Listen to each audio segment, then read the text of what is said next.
Okay, hello, precious one. I welcome you once again into Kenya Mathematics Classroom.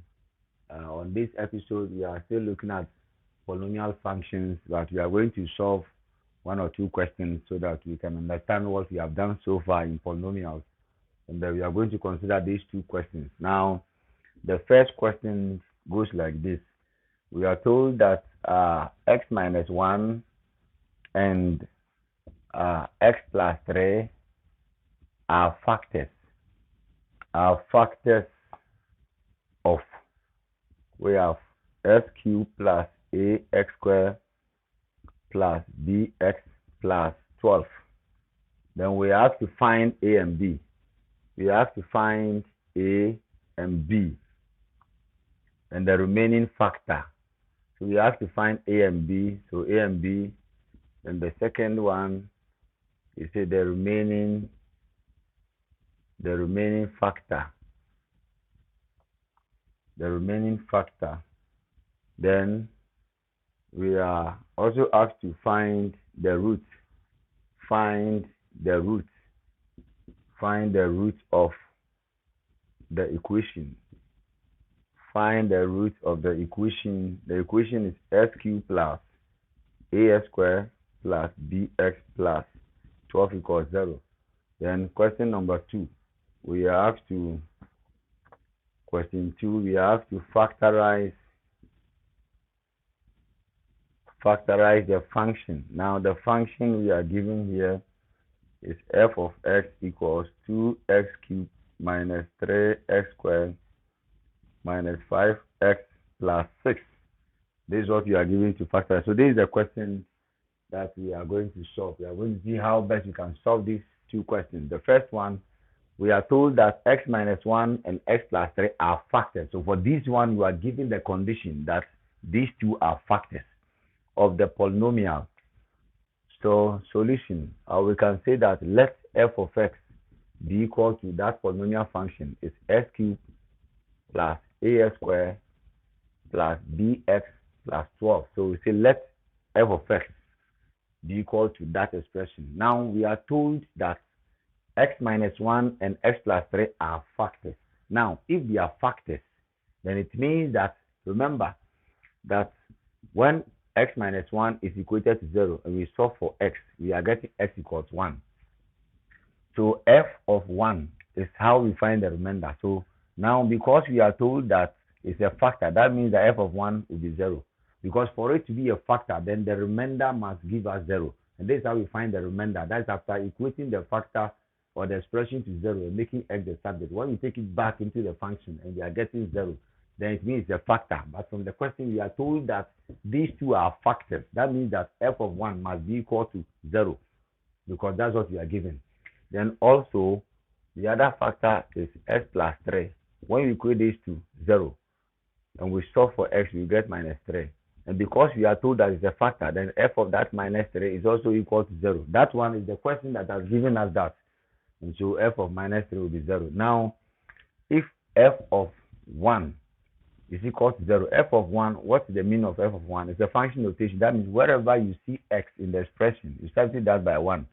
So we have 1 cubed plus a times 1 square plus b times 1 plus 12. Don't forget that it's equal to 0.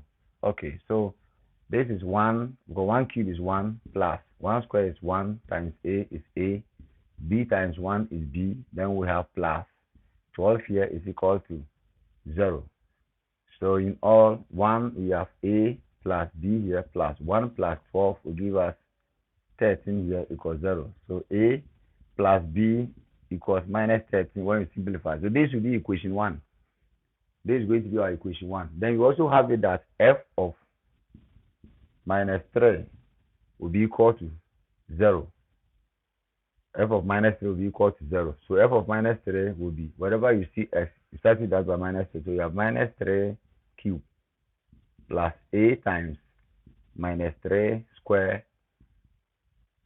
times b times x. That's b times minus 3 plus 12 is also equal to 0. So you equate that to 0.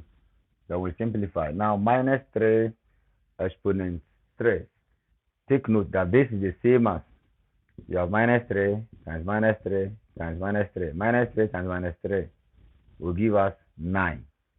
Then 9 times minus 3 will give us minus 27. So this should be minus 27. The minus 3 square is 9. 9 times a is a. So we have 9a. Minus 3 times b is minus 3b. Then plus 12 is equal to 0. Plus 12 is equal to 0. So let's see how best we can simplify that. Let's take this off because we have this on the right hand side. So we simplify this. Take note that minus 27 here, then we have plus 12 here. So minus 27 plus 12 will give us minus 15.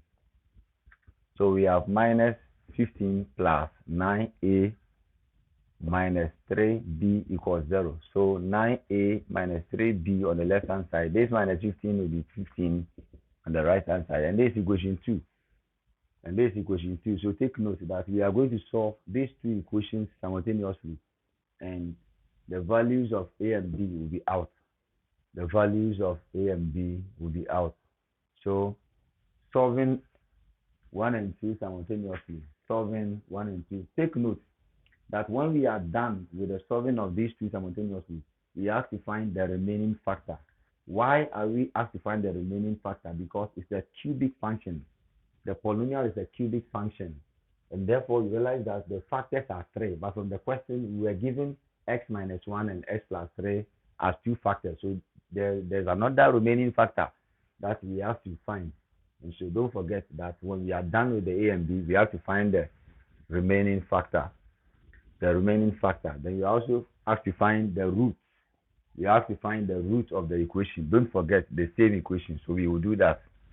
Okay. After find the remaining factor, we will find the root. So solving the two equations simultaneously. Equation 1 is a plus b equals minus 13. That's equation 1. And equation 2 is 9a minus 3b is equal to 15. And this is equation 2. So now we are trying to solve these two simultaneously. And in solving these two, we can decide to multiply equation 1 by 3. Now, when you refer to my videos on or presentation on simultaneous equation, you know the reason why I'm multiplying equation 1 by 3. So 3 times a will give us 3a. 3 times b will give us 3b. And 3 times minus 3 will give us minus 39. This will now be equation 3. So we are now going to solve equation 2 and equation 3 simultaneously. Now, what we are going to do is we are going to add equation 2 to equation 3. When you refer to my presentation on simultaneous equation, you know the reason why we are adding. Because you realize that the constant coefficient of the b in the equation 2 and equation 3 are the same, only that they are opposite sides. So when we add, we can eliminate the b so that we can find the a. Okay, so now we have 9a. We have 9a plus 3a, and that will give us 12a. But minus 3b plus 3b will be gone, so b is gone. Then we have 15 plus minus 39, or minus 39 plus 15. And when we do that, this will give us 24. It give us minus 24. And take note that if you have 12a equals minus 24 and you are trying to solve for a, you divide this by 12, you divide this by 12, and this is gone. So that 12 into 24, 2 times, because of the negative, the result is minus 2. So we have minus 2. So the value of a is minus 2. Now that you are getting a to be minus 2, so take note that a equals minus 2. So you can put a into the equation 1. Substitute that into equation 1. Equation 1 says a plus b equals minus 13. A plus b equals minus 13. And so we have a to be minus 2 plus b equals minus 13. Therefore, b will be equal to minus 13 on the right hand side. This will be plus 2. And b will be equal to minus 11. So b is minus 11. B is now minus 11 and a is now minus 2. So these are the two values that we have. Now don't forget, when we are back here, now we will have to find the value of a and the value of b. Now we are done with the values of a and b. We are done with the values of a and b. So we can say that the polynomial function, which was s cubed, a now is minus 2. So instead of the plus a, it will now be minus 2x squared.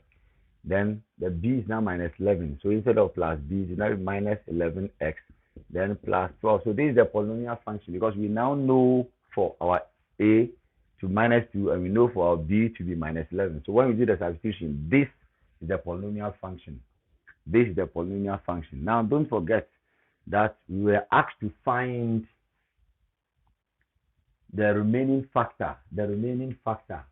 Already from the question, we were given the two factors. And the two factors that we were given from the question, were x minus 1 and x plus 3. That is x minus 1 and x plus 3. Okay, so we try to simplify this. X times x is x squared. X times this is plus 3x. Minus 1 times x is minus x. Minus 1 times 3 is minus 3. So this should be x squared. Then 3x minus x, because the coefficient here is 1. So 3 minus 1 will give us 2. So we have 2x minus 3. Now when we multiply these two factors that were given in the question, we are getting x squared plus 2x minus 3. So when we divide this polynomial by this quadratic expression, we will get the third factor. That is all.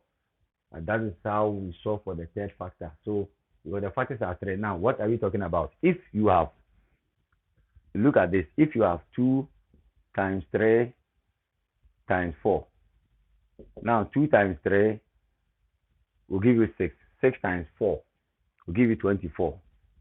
So if you know 2 and 3 and you are asked to find the remaining factor, don't forget that the number is 24. 3 numbers that when you multiply you get 24. You are given 2. So what do? You can multiply 2 by 3 and that will give you 6.